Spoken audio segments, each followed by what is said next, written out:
Have you ever been frustrated that your marketing just is not landing? Meta ads are incredibly difficult in 2025. Same thing happens with Facebook ads because I spend so much time, working on them, but also just studying consumer psychology and things like that. One of the things that drives me the craziest is when you read an ad and you just realize it could be written for any particular brand. Today on Secrets to Scaling Your E-commerce Brand, we're getting real about meta ads and DTC wins in 2025. Our guest is Joe Putnam, founder of Conversion Engine, the agency that's helped over 50 Shopify brands scale fast, including one explosive jump from $650,000 to $9 million in a single year through killer meta ads, retention marketing, email, and SMS. Joe's the no-nonsense expert on high-octane, profitable growth that actually lasts. Have you ever been frustrated that your marketing just is not landing? Meta ads are incredibly difficult in 2025. But I will tell you, most of the time it's a fundamental issue. And that's why I brought Joe Putnam on today to talk about his biggest pet peeves in marketing and what brands can actually do about that. Joe and I are going to get into so much today. For those of you who don't know Joe Putnam or Conversion Engine, Joe is a master. Joe actually, quote unquote, co-wrote a couple of articles with Neil Patel where he actually just wrote them and then Neil put his name on them. Joe is, I consider him a friend, and I'm so excited to have him on. Joe Putnam, welcome to Secrets to Scaling Your E-commerce Brand. For people who don't know anything about you, tell us a little bit about who you are and what you do. Sure, yeah. So I run a Conversion Engine where we help e-commerce brands with their meta ads and help them to scale and to grow. And I also just love marketing and advertising and love the game and looking forward to the chance to kind of talk about ads today with you. Absolutely. Now, Joe, I wouldn't call you a cantankerous gentleman, but you have some pet peeves. And I love it. We were talking before about this with ads, and I think that you have absolutely nailed it. Tell me about a brand's generic ad quality. Like I see this all the time out there. We call it AI slop, but really a lot of times it's human slop, right? Like what exactly is it? And let's walk through why brands need to stay away from generic ads. Sure, yeah. So I think probably you, similar to me, we've been around ads a lot and we look at a lot of ads. I don't know if you do what I do, but any commercial I watch, I'm always kind of like analyzing it and commenting on it. And sometimes I think it probably drives my wife crazy that I always have kind of an opinion on every ad that I see. But same thing happens with Facebook ads because I spend so much time working on them, but also just studying consumer psychology and things like that. And one of the things that drives me the craziest is when you read an ad and you just realize it could be written for any particular brand. So let's say, for example, it's an ad for sunglasses. And instead of, having kind of a unique angle or having some brand personality or sharing some of that brand's DNA, you just kind of read the ad and you realize this could have been written by AI, but a lot of times it's written by a person, and but you just realize that ad could be put on any sunglass brand, and it would apply to that brand, or any phone case brand, and it could be working for that brand. And so again, I would just say on my side, one of the things that we try to do, or one of the things I think is important, is finding what's unique about a brand. What is the personality of that brand? What is that brand's DNA? And then how do you infuse that into the ad copy so you're not just writing something that could, be written about any sunglass brand on the internet? Yeah, I totally hear that. If you could ban 3 cliches from D2C ads, what would they be? That is an interesting question. I don't know if I can come up with three right on the spot, but one that I have found that's pretty funny. I'm curious to know your take on D2C cliches because they're definitely out there. But one that jumps out at me is the term buttery soft. And anyway, I don't know where that one came from, but that definitely became a go-to, kind of D2C cliche phrase, but it just feels like anytime somebody has, whether it's a baby wrap or it's t-shirts or whatever it might be, everybody wants to describe it as buttery soft. And maybe that's more descriptive than I realized, but I would say it's definitely become, in my opinion, cliche and used a lot. What are your thoughts? Well, I think that the issue that we're trying to get around here is that when the reason why these cliches are terrible for your advertising is that you do not stand out, right? Correct. Like people are just going to completely scroll by you, and that is not good advertising. It's interesting. I just did a YouTube video on the Andromeda update, which is hilarious, right? The Andromeda update actually was like December 2nd of last year, right? It's Sure. just that people are now seeing the effects of it. They're also seeing the effects of, as a Canadian looking from outside the jar into America is just hysterical, right? Like I think that I'm sure everyone looks and is like, you're doing what? Of course your economy is tanking. Like you're not thinking. Anyway, I'm a big Seven Habits guy, and if you look and see the way that America is right now, it's like the opposite of the Seven Habits. It's like the everything that Seven Habits antithesis is what America is doing right now. And it's like, of course you're like it's not just Andromeda people. It's the Sure. fact that you are taxing your own people mass amounts of money to bring product in that you can't make yourself. So anyway, that's all on the side here. That's But another discussion. that's a whole other discussion. That's just like yeah, like basically undereducate people and then get them to vote. And anyway, as a Canadian, it's very difficult to watch what was such an incredible place devolve into what it is now. What I think the issue that we're seeing with D2C brands is that they are not actually earning any sort of click, right? That like people can see through ads, and it's terrible. This is why I love TikTok shop content, right? This is why I'm obsessed with that kind of content, is because people have the only possible way that creators can earn money is by not being cliche, right? And figuring out a new way to sell something, because the only way that they get paid is to do that. And so you have this whole Sure. army of people out there doing that. That is how you get away from cliches, because the cliches now, if a cliche sells, awesome. I am only concerned in things that are going to actually drive brand equity uh, and sales, right? That's what I get obsessed about. So, hey, thanks for asking. Yeah. No. Normally on this podcast, I'm not the one that gets to spew out a bunch of stuff here, but Sure. Yeah. Well, I mean, and what I would say about that is, like you said, there's certain, hooks, there's certain formulas, there's certain things that get used over and over again. On the one hand, they're used because they're effective, but on the other hand, I think they get overused, overplayed. People kind of get desensitized to them, and so. What I love about what you're talking about with the UGC content on TikTok is you're allowing creators to kind of figure out what exactly is going to, kind of hook better, land better, all that kind of stuff. So, yeah, that's really interesting to me.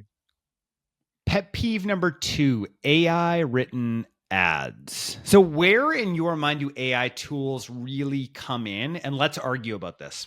Sure. So I am I love are big on AI tools. So I'm curious to know kind of where you are on that. But I think they're great. I think in the hands of the right people, they're fantastic.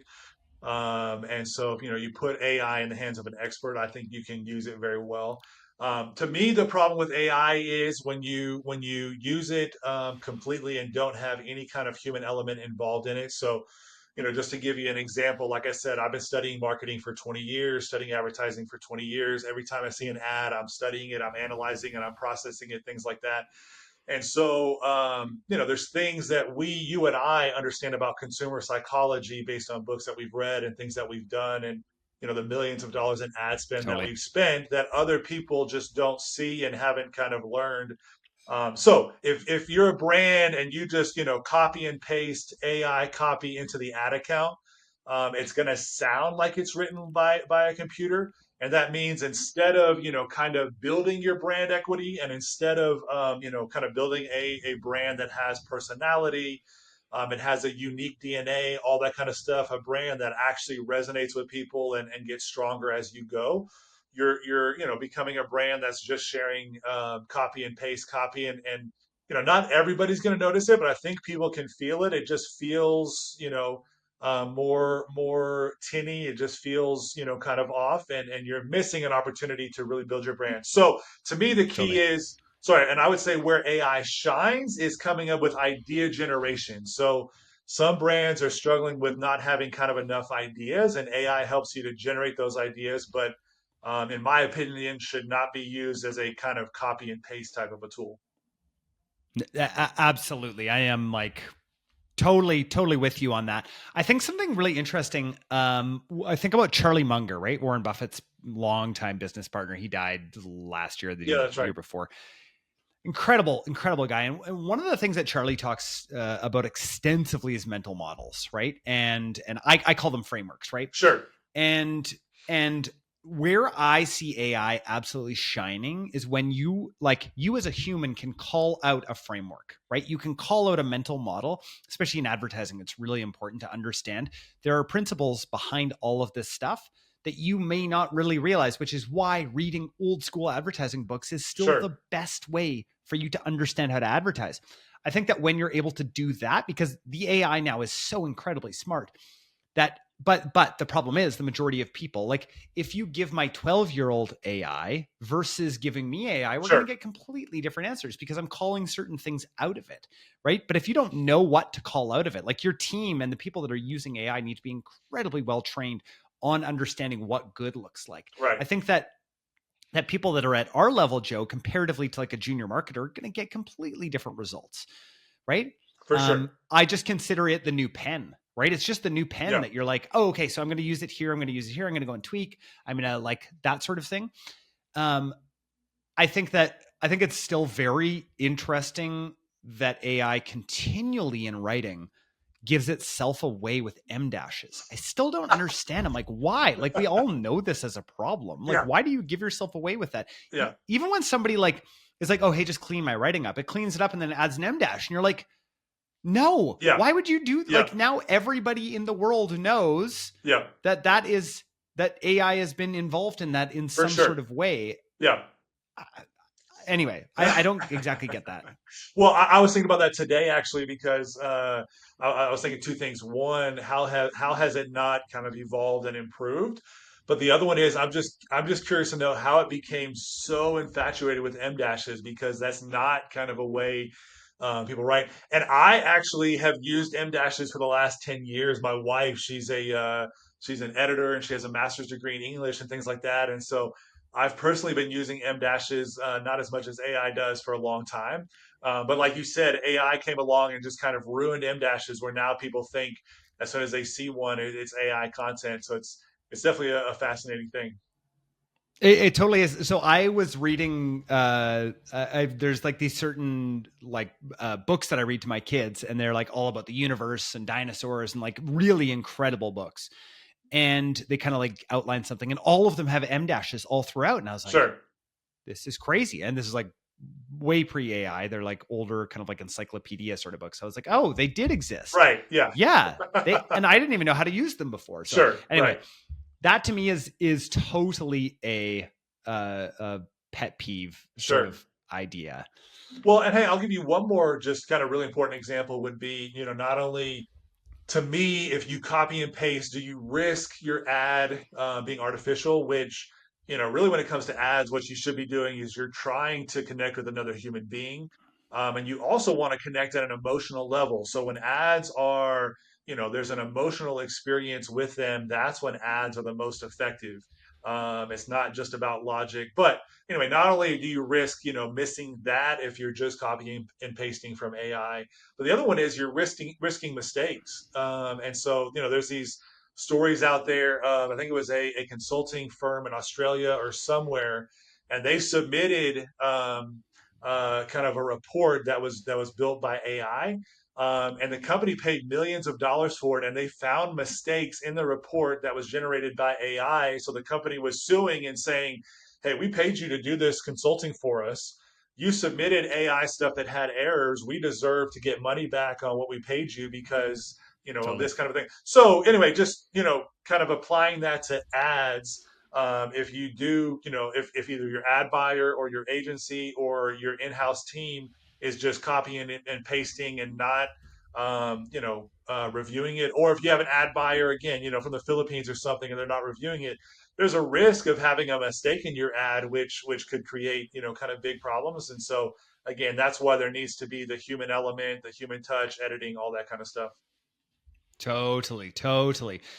Let's get into ads that don't make you feel. We were talking about this before as Sure. a pet peeve, right? Like, what exactly do you mean by that? Like, what does one need to feel in an ad? Yeah, I think the first thing I would say, and you mentioned kind of the mental models and frameworks and things like that, and one of the most foundational pieces is, people make decisions primarily based on their emotions, and then they justify with their logics, no, with logic. Totally. So if Yep. someone's trying to decide if they want a product, I think most of the time, or maybe the average consumer or whoever, you might think that, oh, you logically analyze something and then you make a logical decision based on that. But that's really not true when it comes to human behavior. And one of my favorite examples is, a BMW. And in the majority of cases, do people need a BMW? And is there a logical case for, owning and driving a BMW? And the answer is there really isn't. A Toyota Camry is going to get you from point A to point B just as well as a, BMW 3 Series. But what is it? You want a BMW. There's something emotional about that where you become emotional with the status and the experience and the luxury and the quality. And so, you want a BMW, and then you use logic to justify, well, hey, this is going to make me look better, it's going to help me professionally, Totally. all that kind Yeah. of stuff. And so, you kind of justify your decision, and then you buy the BMW. And maybe there are some people like real estate agents who really need, kind of a nicer car because it does give them that status and things like that.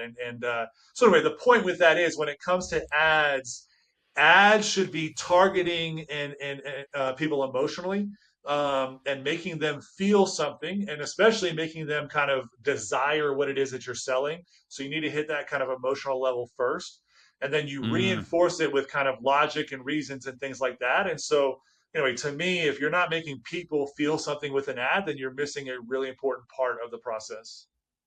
Yeah, interesting. On the other side of things, if you feel something when you're looking at an ad, you want to buy that high end. What is the Beamer? Is it M series? That's the M series, yeah, that's right. high M series. Yeah, Yeah, I found out one of my business partners has an M series. I don't give up about any of that stuff. I just don't even care whatsoever, guys. I sure. drive a 2013 Honda Odyssey. You just care I about the just don't mountain even bike. care. You just care about how nice your mountain I bike is. I do care about that. I definitely care about that. I care about my time on my daily hike too. Sure, sure. Um, all of that kind of stuff. I do care about that. But really incredible book, for everyone who's listening to this that you need to go and read. And it is, The Art of Spending Money. So it's by Okay, Morgan Housel. He wrote The Psychology of Money, The Art of Spending Money. And it's just so brilliant. And like, basically he puts it down to this, that like, if you are trying to spend money for something external, right? For some sort of like making you feel good, you probably should think about it twice, right? If it's something that is just trying to like up your status or anything like that, you should probably think twice about sure, it. Really good framework when you're starting to think about these kinds of things, right? Because it's really true that like the majority of the time you're not getting that extra bit. It's an emotional, it's a status sure. thing, right? Like especially when you're buying something like that, like in the BMW sort of idea. But for brands, when you're thinking about selling to people, tap into that psychology, right? For It's sure. so important. So important. And also we all remember the ads that make us feel something, right? Right. And we'll share those, right? Especially if we go into the framework of Jonah Berger when in Contagious. Yep. Incredible framework when it comes to sharing, right? How things go viral. I could do a whole episode on that kind of stuff. Totally. Hey, have you read a book called Buzz Marketing by Mark Hughes? I have not, though. It's Okay. been on my list for quite some time. Okay. Anyway, similar to Contagious. Those two are pretty similar. Okay. Awesome. I'm gonna bump that one up in my list. I have so many books, and I do try to read or listen to a book every week. So Cool. like, Very cool. there's just all of this knowledge or stuff coming in all the time. Sure. Let's talk about another one of your pet peeves here: single angle campaigns. Sure. Tell me about your angle matrix for a product. Like what do you mean by this exactly? Yeah, so I guess what I would say is I've been kind of floored when I look at ad libraries recently, how many brands have pretty much one angle that they're using for their ads, where they're kind of just hitting people in a certain way. I would also add that with the Andromeda update, which Meta made um, about a year ago, so it's not quite as recent as most people think. But with that update, there's kind of a need for using more angles because that allows you to kind of reach more and more customers, and Facebook has gotten kind of better and better at improving your targeting that way. But Yeah, okay, so an example of a single angle would be, and my favorite one right now is a company called Stitch Fix. Are you familiar with them? totally. Okay, Yep, yep. so Stitch Fix, kind of the general angle that they have used for a long time is, um, do you want a box of clothes delivered to your house every month so you don't have to go shopping? More or less. I mean, I'm kind of simplifying it, but it's like their ads just kind of say, "Hey, we'll send a box of clothes to your house.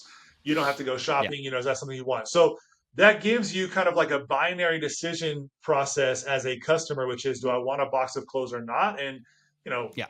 either you do or you don't. But what you're missing there is the opportunity of, if you really kind of dive in and you study the reviews for a brand like Stitch Fix, people talk about things like how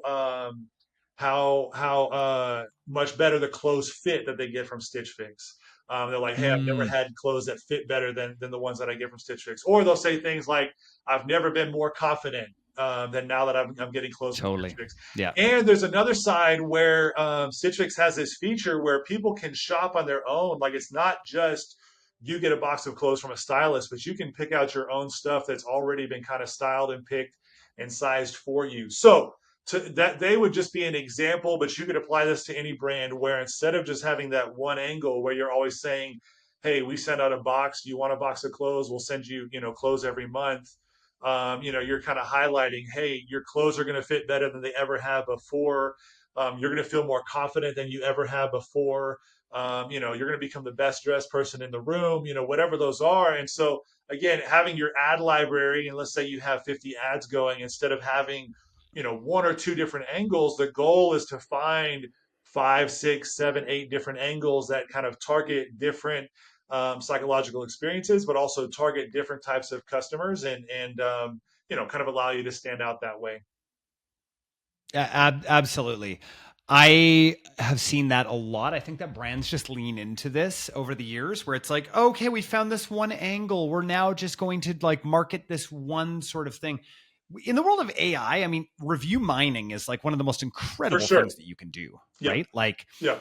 just take those reviews, mine them, and then figure out what is the thing behind the thing that the person wants, Right.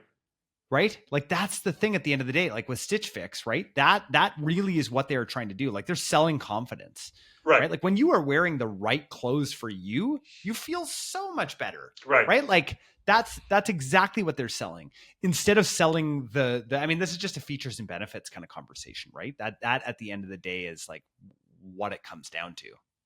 Yeah, so same. So on our side, and like you said, it's one of the coolest ways you can use AI for what we do. But yeah, so we're running, reviews through AI and doing emotional sentiment analysis and having it figure out, hey, what is that core emotional experience people are having? And typically, there's kind of three, four, five different types of experiences. And once you tap into that, your ads resonate with people so much more than if you're kind of hitting that feature angle, or just talking about benefits or whatever. It's like, not only is it about the benefits, but it's also, what is the emotional experience people have with this, and Yeah, how do you connect with that? totally. Brands are struggling right now, right? Sure. There's a lot of brands and there's a lot of pain out there right now. I think everyone's sort of feeling it right now. I've seen, worst October ever for the majority of people out there, especially the Sure. vocal ones. What is your advice to brands right now to get through this? That is an interesting question. And for sure, I think, this year has been kind of, pretty different than the last years. And yeah, it's been kind of rough lately. I think the main thing I would say, kind of the way that I attack it and look at it is just kind of consider, I would say two things. One, everything is a lever. So, what is the lever that you can pull that has the biggest impact on your results? And so, how do you find, what those levers are where you get the most leverage and have the biggest impact? And so, to me, creative is one of the most important places to camp out right now. And it's interesting to me how many brands will spend, 50, $100,000 on meta ads, but they're spending hardly anything on their creative production. And so, anyway, first thing I Mm, would say is investing more in creative is one of the things that we're pushing people to do. yeah. But then the other one I would And say and is post-Andromeda, like just for everyone sure, understands, like post-Andromeda, it is becoming much more like TikTok, where like your winners die really fast, and right, people don't really realize that. It's like you need to be constantly feeding the machine. And my advice to people is like, and you can go back to, I don't know when this is going to get released, but I did just record a video all about this with Andromeda, where flex ads is what Meta is pushing you into, right, right? Like feeding the machine as much possible creative, because Andromeda's goal is personalized yeah, advertising, right? Remember that it's personalized advertising. And so if you don't have enough creative velocity and creative volume in right. your ad account, it's just not going to be nearly as good. Yeah, which goes back to the discussion on, if you only have one ad angle, you're not able to target those different, kind of groups of people. And Facebook wants you to be creating different angles so that it can find kind of those Yes. different pockets of customers, which again goes back to investing in your creative strategy and goes back into investing in creative. So yeah, that's one of the primary places I would recommend people, kind of invest their time and focus on. Joe, what's one question that you wish I would have asked you that I didn't? One question you wish that I wish that you asked. That's an interesting question. You're putting me on the spot. I guess one other thing that I thought about, a pet peeve I thought about, and I'm actually curious to know kind of your thought on it. Is when people kind of talk about, hey, this ad um, sells, but it's not building the brand. And so sometimes ad buyers will say, well, hey, as long as it's generating sales, that's all that matters. Personally, I feel like your ads and your ad copy and your angles should be building your brand and generating sales at the same time. And I think sometimes as ad buyers, we kind of overestimate, or we kind of just, gloss over, hey, as long as it's getting sales, that's all that matters. So I guess I'm curious to know your kind of take on that. And you might say, hey, as long as it's ugly, or even if it's ugly and it's generating sales, I don't care. Or where would you fall kind of on that line of what ads need to do?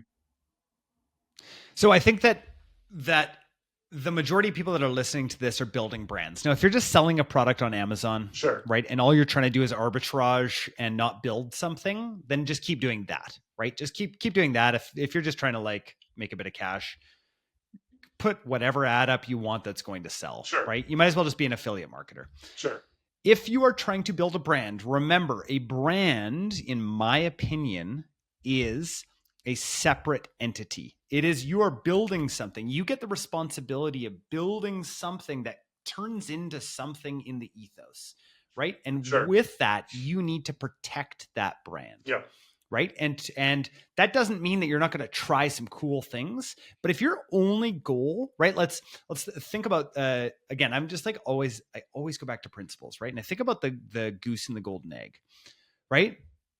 The story. So for those sure. of you Yeah, guys who yeah, don't know, there was this farmer, and this farmer had this incredible goose that every single morning would lay a golden egg, and he thought to himself, oh my gosh, there must be so many, there must be thousands of golden eggs inside. So he kills the goose sure, and there's nothing inside, right? That is what brands do when all that they do is bottom of the funnel trying to get the sale marketing, sure. right? They're killing the golden goose, Yeah, right? And it's not okay. Now, on the other side, if all that you do is brand marketing, right, and you're not asking for the sale and you're not trying to drive conversions, you are building a fat goose that is useless, sure, right? And that's the balance that you need to have when doing that. That's my thoughts on that. sure. That's great. Yeah, I like that. Joe, what's one thing that you used to believe that you don't believe anymore? One thing I used to believe that I don't believe anymore. Um, I mean, the obvious one, this might be too easy, but and this has been a while, but audiences make a difference on Facebook. Um, or when Yeah. people think targeting and they say, why aren't we doing more audience testing or lookalikes, things like that. We've definitely kind of gone away from feeling like spending time on audiences is going to make a difference, and like I Yeah. said, kind of focusing more on creative. Remember how much that used to take up in media buying? Like it used to matter so much. And For now it's sure. like broad, geo, maybe age, maybe, Right. Right. like that's about it. But please geo target. Correct. Yeah, that's when, true. when, That's true. yeah. That's true. If you're not selling into Canada, don't target Don't Canada. target Canada. Yeah. Uh, Joe, great conversation. Before we go here, a question that I have to ask everyone who comes on the podcast: what is your secret to scaling? What is my secret to scaling? I would say first step is really understanding a brand and kind of doing a research step where, like I said, you understand the brand side, you understand what makes their product and their brand unique, and then creating ads that resonate emotionally, but also do a good job of selling. So one thing I think people kind of underestimate a little bit is how much your ads need to be able to effectively sell. But by combining all of that, um, and combining that with a strong retention strategy, I would say um, anyway, that's kind of what we have found kind of works as far as scaling brands is again understanding kind of the brand DNA side and what makes each product and each brand unique, and then finding a way to amplify that and scale that as you grow. Awesome. Awesome. Joe, thank you so much for coming on. Where can people find out more about you and more about Conversion Engine?